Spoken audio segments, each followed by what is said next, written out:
So now let's talk a little bit more about auditing standards. First of all, we have three sets of auditing standards post-SOX. So pre-SOX, the ASB Auditing Standards Board set all auditing standards in the US. Now, post-SOX, we have ASB for private companies, PCAOB for public companies, and IAASB for other countries not under US GAAP. So the ASB actually brings us these principles underlying an audit conducted in accordance with generally accepted auditing standards or GAS. So the ASB basically gives these overarching principles that are supposed to govern all audits. Now, these apply to any audits under any of the three sets of standards, meaning private company audits, public company audits, international. So now let's talk about these principles underlying an audit conducted in accordance with GAS. What are they? What is the point of them? Well, basically we said they govern all audits, right? And it's split up into 4 sections. And basically these should be your guiding principles as you go through these audits.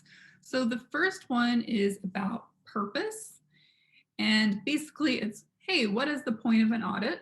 Right? So the point of an audit is I want to be able to give interested financial statement users my opinion on whether or not these financial statements are fairly stated in accordance with the applicable framework, whether that be GAAP, whether that be IFRS, etc. So that's the point of conducting an audit. Now, the purpose section also contains a lot of things about management's responsibility. And basically this section is saying, hey, management, you need to support the auditor in doing the audit, right? You need to be able to provide supporting documentation when the auditor asks for supporting documentation. You need to answer all the questions the auditor has, so on and so forth. So, and you need to do it with a smile on your face, right? So sometimes you go as an auditor and you ask management for this type of information and management is not interested in providing it and they will curse you out as you stand in their office.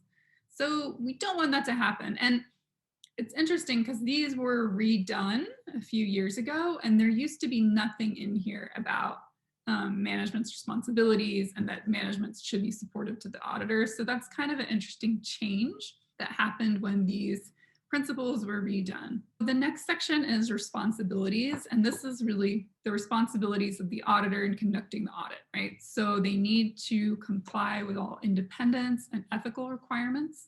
We'll talk about this more in chapter 19, but remember we just mentioned that the AICPA gives a code of conduct. So all auditors have to abide by this code of conduct when they're completing an audit. They also should be competent and capable, right? They should have an education or background in auditing. They should, have passed their CPA exam if they're calling themselves a CPA.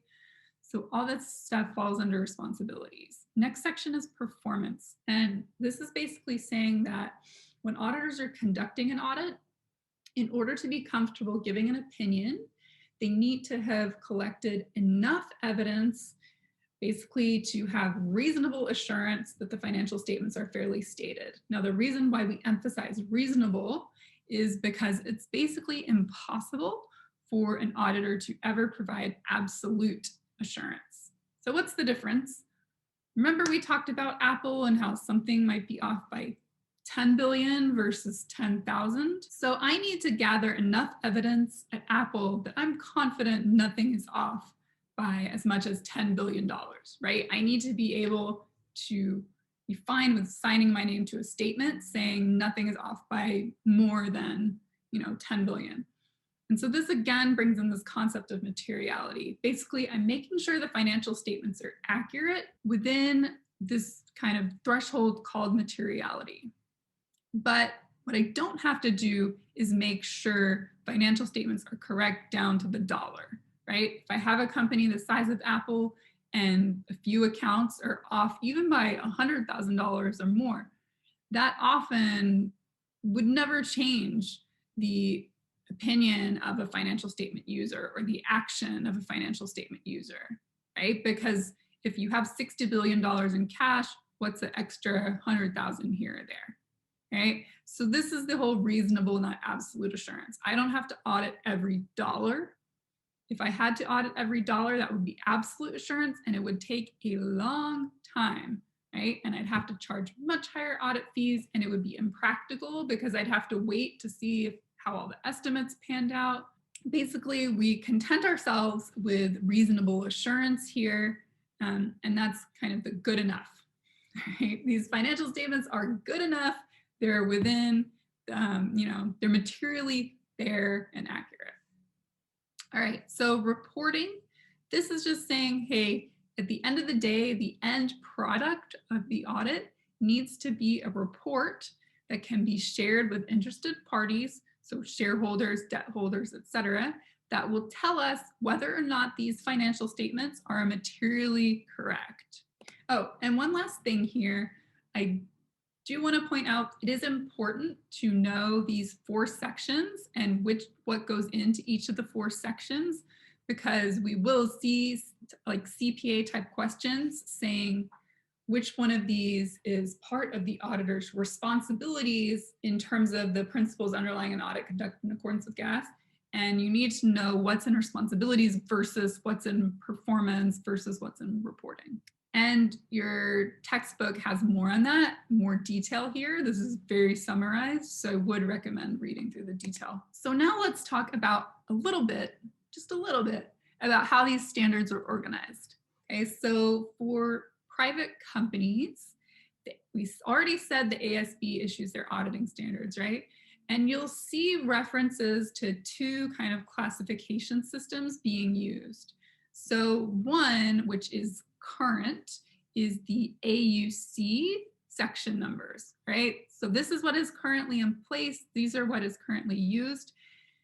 You will sometimes see references to SAS numbers, right? These are technically outdated, but a lot, especially like audit partners, right? Because they're kind of older school, will still reference things by the original SAS numbers, and they will expect you to know what they are talking about. So they will say, okay, we're going to go have the SAS 99 discussion, so we need to make sure everybody's there. All right. And they'll expect you to know, even though it's not current, what SAS 99 is and what the heck that refers to. By the way, that is the fraud brainstorming discussion, which we'll talk about more, I believe in chapter 4, we'll talk about the fraud brainstorming.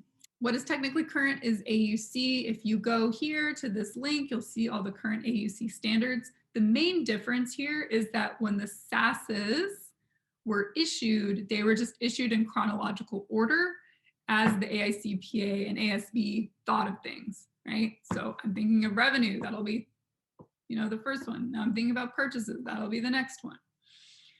AUC reorganized all those existing SASs into order by subject. So now they're organized very nicely by subject matters. So you'll have a whole section on planning the audit. Then you'll have a section on how to think about internal controls. Then you'll have a section on actually auditing accounts. You'll have a separate section on reporting. So they go through in kind of the order that the audit happens, and they're organized by that topic matter. So organization is much better now. It's more a case of knowing where to look if a partner, references a SAS and you're like, what is that guy talking about? I need to go look it up so I don't look stupid. All right, so let's look really quick. All right, so if we go, this is the AICPA website with the ASB standards, right? We see, hey, these standards are given to us by the ASB. And you'll notice, so all the new section numbers are AUC, like I said, and they're kind of going in order by topic matter. So like all this stuff up here is about like when you first get an engagement and planning the audit.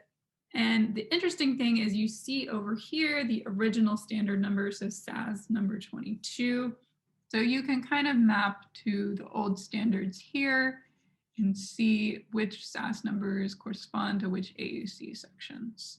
Now let's talk about how the public company auditing standards are organized. PCAOB was formed by SOX in 2002, 2003. It did not exist before that, right? And so now suddenly they spring into existence and they're supposed to be the ones in charge of public company auditing standards. So what did they do? Do you think those regulators, those government workers, went in and like immediately wrote a set of brand new standards for public companies? Seems unlikely, right? So really what happened is when the PCAOB sprang into existence, they decided they were just going to adopt the ASB standards as they existed at that time, which they were SASs then, and they were going to adopt the SASs and say that these are the public company standards. And as they added more things and tacked more things on, they called those auditing standards, or ASs. And so they released, I think, less than 10 before they reorganized. So what you had pre-2016 was a whole bunch of SASs that just came straight over from the ASB, plus these tacked on auditing standards that would cover things that like private companies previously had to consider, like how do I audit internal controls, right? That's because of SOX section 404, that was something that really needed to be addressed for public companies.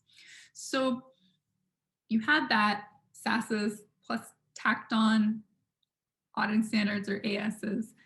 Then December 31st, 2016, they decided, hey, we're gonna like reorganize this into one nice unified system where topics are grouped together and things make sense, all right? And so they did that, and those are these AS standards that you see here, and you see they're kind of grouped into general, audit procedures, reporting.